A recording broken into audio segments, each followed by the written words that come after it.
10 feet before our section, section 4 of the SPS 6 Alabama. We do have a right-of-way sign and we do have an ending delineator, but that's about it.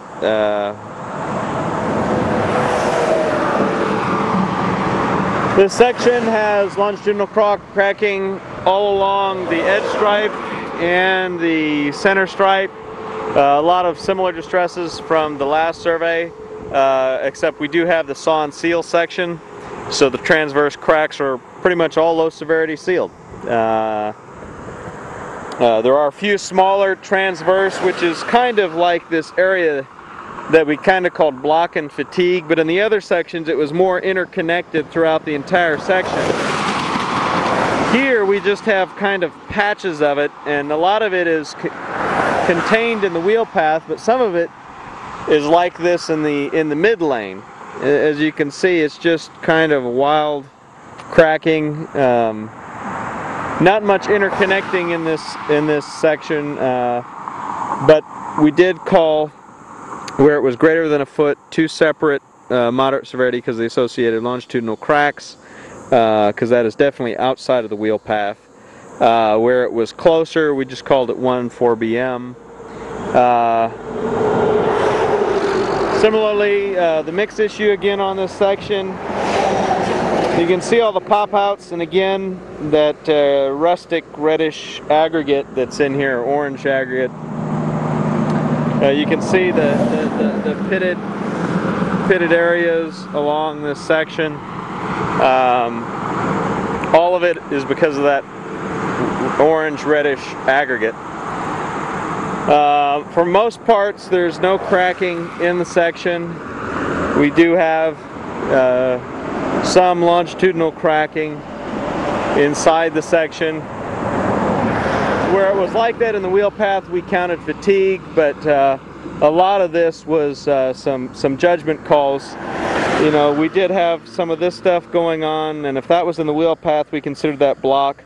If it wasn't, and it wasn't interconnected but long enough to count, we counted transverse cracks. So you'll see this kind of come and go throughout the section.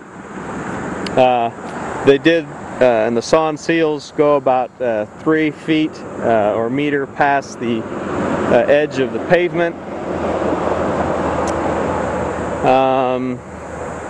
This was the only damaged transverse saw and seal crack that we found.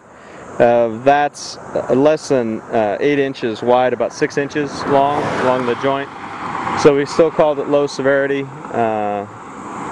And let's see. Again, not really much going on right now in the section. We just have that associated cracking. Again, where it was within a foot, we counted it associated with the edge stripe or the reflective crack at the joint, really.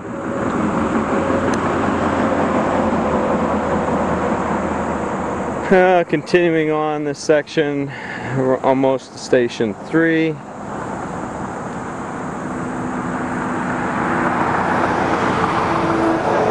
Again, the really big thing about this mix is it's got that aggregate that's caused these pop-outs on the section.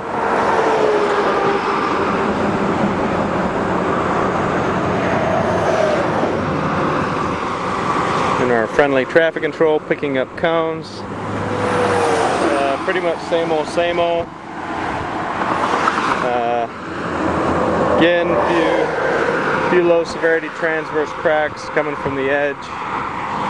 We did have areas inside the wheel path like this that we called fatigue, called it low severity.